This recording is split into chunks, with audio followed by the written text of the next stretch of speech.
Hello and welcome to episode 13 of my Leaders of the American Civil War podcast. In this episode, we will discuss James Longstreet and the Maryland campaign through Fredericksburg and Chancellorsville. I had intended to cover a bit more of Longstreet's life in this episode, but family and personal events, plus work schedules have conspired to slow me down a bit. I work in the supply chain industry, and needless to say, events of the world today are making my life interesting, as I'm sure they are for you as well. So to catch up where we left off, 2nd Manassas. Yes, Lee and Longstreet had utterly routed Pope's Union Army, which, like McDowell's army the year before, didn't stop running until they were well within the safe confines of the Washington defensive perimeter. So this takes us to the Battle of Antietam, or more specifically, the Maryland campaign. So as a consequence of the victory at 2nd Manassas, the path was opened for the rebels to invade the state of Maryland. Quote, "The present seems to be the most propitious time since the commencement of the war for the Confederate Army to enter Maryland," unquote, Lee informed Jefferson Davis on September 2nd, 1862. Longstreet supported the plan. Quote, "The situation called for action, and there was but one opening across the Potomac," unquote.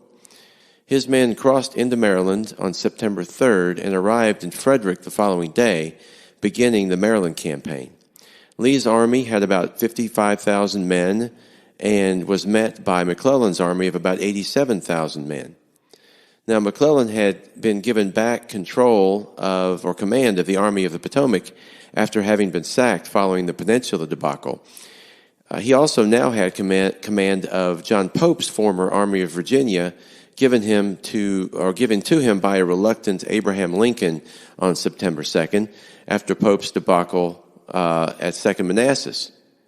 Now, while the Confederates were en route to Frederick, Maryland, Lee decided to capture the federal garrison at Harper's Ferry, which at the time was the farthest eastern tip of western Virginia, located on the confluence of the Shenandoah and Potomac rivers. Lee believed this was necessary to eliminate the threat to the rebels' rear while they were invading Maryland. So he divided his army during the passage into Maryland to do this. Longstreet did not agree due to the risk of splitting the army in enemy territory, but Lee did, after all, send Stonewall Jackson to do this. Splitting up the army would have implications for Lee later in our discussion. Now, during his march into Maryland, the Confederate soldiers' poor supply situation and hunger was clear to all by their appearance and by their straggling along the way. It's believed that Lee lost 15,000 to 20,000 soldiers to straggling because of the poor supply situation and because of the rapid pace of the march as they made their way to Maryland. The pace became much more rapid for reasons we'll discuss right now.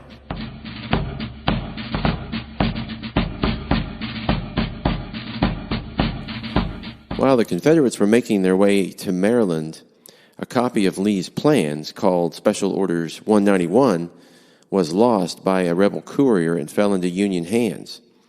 This discovery gave Union General McClellan one of the greatest intelligence coups in American history. When he read it, McClellan, waving a copy, vowed, quote, "Here is a paper with which, if I cannot whip Bobby Lee, I will be willing to go home," unquote. However, inexplicably, he stood idle with his army with this incredible information that Lee did not suspect he had for the next 18 hours. This, of course, allowed Lee's army to escape destruction because he was in a very vulnerable state with immense straggling and also had been split into two separate parts due to Lee's decision to capture Harper's Ferry. So McClellan's army did finally move into action and engage the rebels in a sharp fight in the mountain passes of South Mountain, but Lee's army fought off the rebels and decided to fall back and make their Alamo last stand at Sharpsburg, Maryland. The fast pace of the march and the skirmishing along the way, combined with the poor supply situation, cost Lee thousands more precious soldiers he could have used at Sharpsburg. Just a little anecdote. When they arrived at Sharpsburg, Maryland on September 16th, Longstreet and D.H. Hill established their headquarters at the stone and log farmhouse of Henry and Elizabeth Piper. Located in a swale approximately 500 yards south of the sunken road, the Pipers and their children farmed 231 acres of land and welcomed the two generals and their staffs. Elizabeth Piper and her daughters prepared dinner for their guests and offered them home-brewed wine with their meal. Believing it might be poisoned, Longstreet declined until Hill drank a glass, and then he said, "Ladies, I will thank you for some of that wine." The two generals and their aides slept in the family's orchard nearby afterwards. So the first two Union divisions arrived the afternoon of September 15th, and the bulk of the remainder of the Army late that evening. Although an immediate Union attack on the morning of the 16th would have had an overwhelming advantage in numbers, McClellan's trademark caution caused him to delay his attack for a day. This gave the Confederates more time to prepare defensive positions and allowed Longstreet's and Jackson's Corps, minus A.P. Hill's division, to arrive from Harper's Ferry.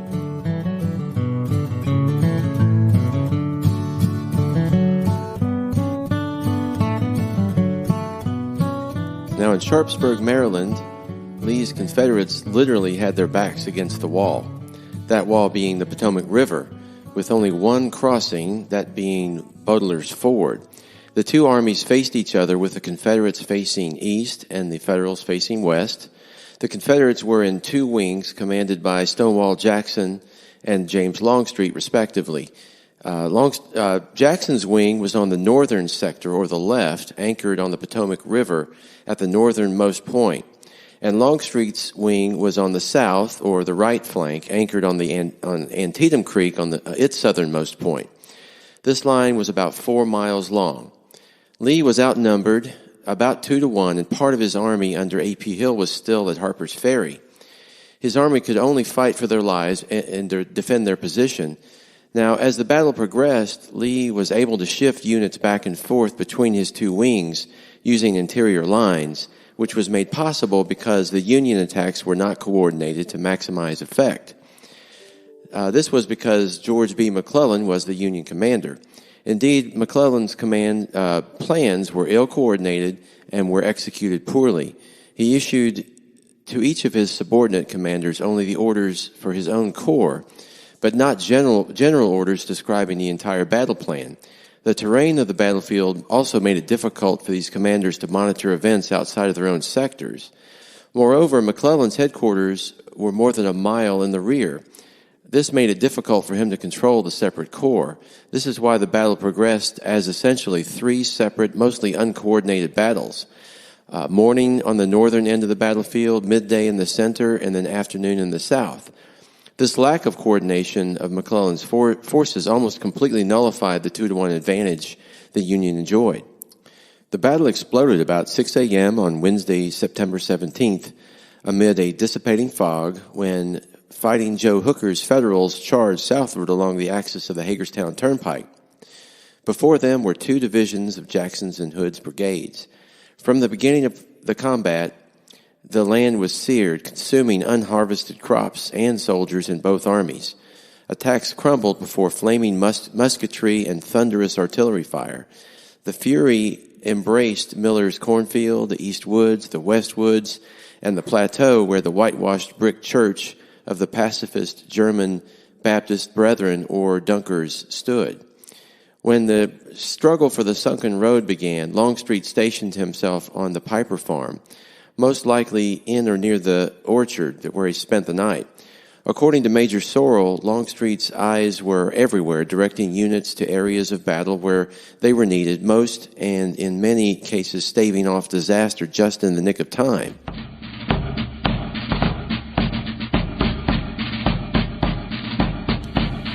Longstreet's troops were the ones defending the sunken road, or the Bloody Lane as it was otherwise known. Needless to say, it was an absolute bloodbath, with both sides feeding in more units as the other side fell back and regrouped. Somehow, Longstreet's Confederates held the ground in the end. A Confederate captain claimed simply that the general was, quote, "one of the bravest men I ever saw on the field of battle," unquote. It was about this point the Union fire all but knocked out one of Longstreet's artillery batteries. Longstreet and his staff hurried forward, with aides replacing the fallen artillerists. Longstreet sat calmly on his horse, chewing on a cigar, holding the reins of his officers' mounts, and ordering charges of canister. Late in the day, as the fighting progressed to the south of Sharpsburg, Union General Burnside had finally crossed his namesake bridge and Snavely's Ford and was moving around the weakened Confederate right flank to cut off Lee's army's last escape route across the Potomac River at Butler's Ford. At 3 p.m., Burnside moved west with over 8,000 fresh troops into position and attacked. However, at 3:30 p.m., A.P. Hill's division finally arrived from Harper's Ferry and staged a surprise counterattack. Hill's veterans had marched 17 miles in 8 hours, a grueling pace, and reversed the tide of battle in an instant. They shoved the enemy back to the hills above Antietam Creek. The firing subsided and then ended. The quote, long, exciting, amazing day of terrible battle, unquote, in the words of a Confederate, was done. September 17, 1862 would end as the bloodiest day in American history with more than 22,700 total casualties. Following the battle, when Lee saw Longstreet walking to him, the Army commander walked forward, grasped his subordinate's hand, and said, quote, "Ah, here is Longstreet.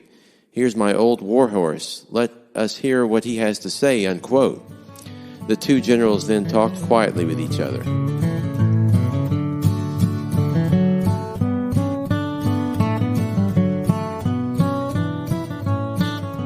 From Jeffrey Wirt, McClellan, quote, "never realized the mettle that was in the Grand Army of the Potomac," unquote.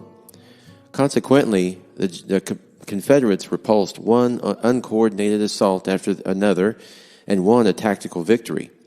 Lee's decision to fight and then retreat, however, gave the Northern administration a political victory. The ultimate meeting of Sharpsburg and Antietam came not from within either army, but from Abraham Lincoln. 5 days after the battle, on September 22nd, the Union president issued the preliminary Emancipation Proclamation. The document sparked heated debate and controversy, but its message would reshape the struggle. Now the war was about the cause of freedom.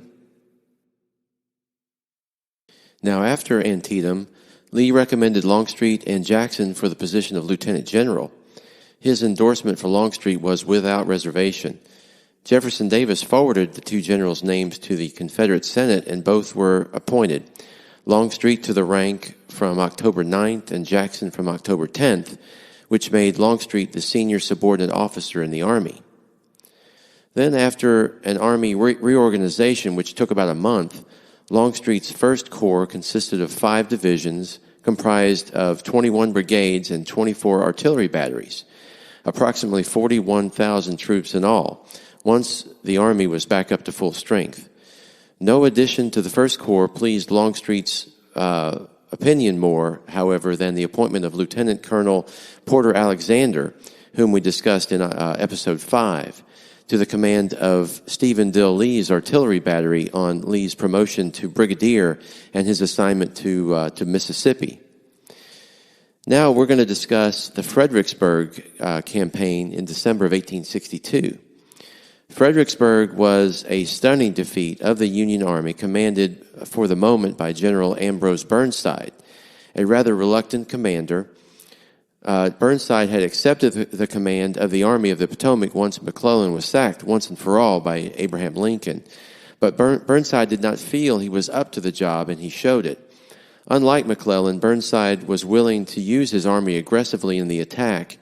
However, his attacks were poorly coordinated and concentrated mostly on the most well-defended portion of the battlefield at Fredericksburg.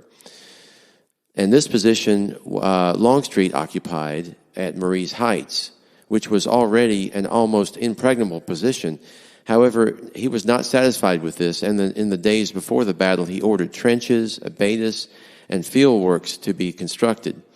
Perhaps the slaughter at Sharpsburg, where no works had been built by the rebels, had convinced him to do this. For Lee's army, Longstreet's efforts were a tactical innovation and a model for the future.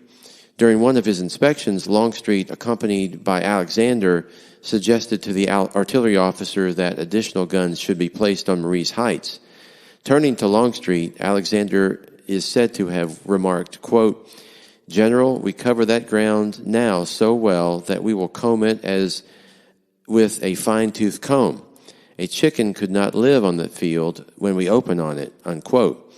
Alexander would later admit that he didn't remember saying this, but now it's one of the most repeated quotes of the war.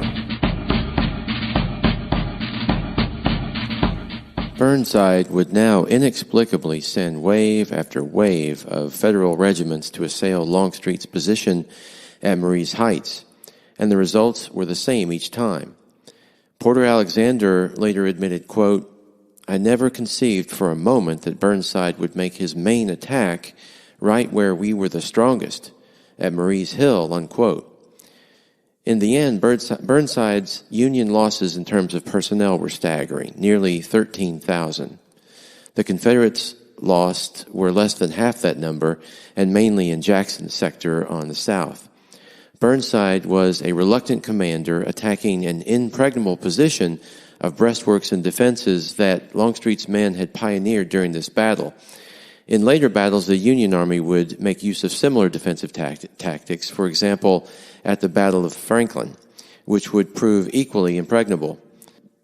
After Fredericksburg, Longstreet issued congratulatory orders to his corps, recommending them for, quote, the remarkable firmness with which they defended Marye's Hill, unquote. Lee turned to Longstreet and said, quote, "It is well that war is so terrible. We should grow too fond of it," unquote. Burnside was demoted after Fredericksburg to command the Army of the Ohio and replaced by General Joseph Hooker, or Fighting Joe. Burnside and Longstreet would again meet in Knoxville, Tennessee about a year later, and the result would be very different for Longstreet. Perhaps a bit of foreshadowing. Longstreet did not participate in the next big showdown at Chancellorsville, Virginia, in April and May of 1863. Instead, he was sent off on a mission to draw much-needed supplies from southeastern Virginia and North Carolina, which his troops did with much success. While in North Carolina, Longstreet was introduced to the spy Harrison, who he paid in U.S. greenbacks for information helpful to his operations. A few months later, in June of 1863, Harrison would later provide Longstreet with information that the Union Army was crossing the Potomac River and headed for their mighty showdown in Gettysburg. Meanwhile, at Chancellorsville, Fighting Joe Hooker had executed a brilliant flanking maneuver across the Rappahannock River that placed his army in position to defeat Lee's army in detail. This is because Lee's army was split in 3 parts, and Longstreet's corps wasn't even present at the time to provide support. However, in one of the most audacious moves of the war, Confederate Commander Lee sent Stonewall Jackson's corps around the unprotected right flank of the Union Army, which was held by Oliver Otis Howard's 11th Corps. The resulting rout and near destruction of Howard's corps caused Fighting Joe Hooker to lose his nerve completely. He would eventually recross the Rappahannock River back towards Washington and give up the fight. Now, during this time, Longstreet would begin lobbying for a move to the western theater of the war. Longstreet had developed a close relationship with Confederate Senator Lewis Wigfall, a flamboyant and combative figure who was on the Military Affairs Committee of the Confederate Senate. Longstreet would correspond with Wigfall and with other Richmond politicians and press his case for a transfer to the Western Theater because he believed such a move offered him a shot at command of an entire army. Longstreet respected and loved Robert E. Lee. However, he harbored ambitions for his own army command, and he knew this would never happen in the Eastern Theater. Also, he was keenly aware that Confederate General Braxton Bragg, who commanded the Army of Tennessee in the West, was profoundly unpopular with his subordinates, as well as the politicians in Richmond. With a transfer to the West, he saw his chances for taking over Bragg's command when the time came pretty good. This would never happen, of course, for Longstreet, but he would get his chance to go west after Gettysburg when he would join Braxton Bragg for perhaps his greatest tactical performance of the war at Chickamauga. However, things did not go exactly for him as he had planned, as we will discuss in the next episode. Now join me for episode 14, in which we will discuss Chickamauga, Knoxville, and Longstreet's army-saving flanking attack at the Wilderness Campaign.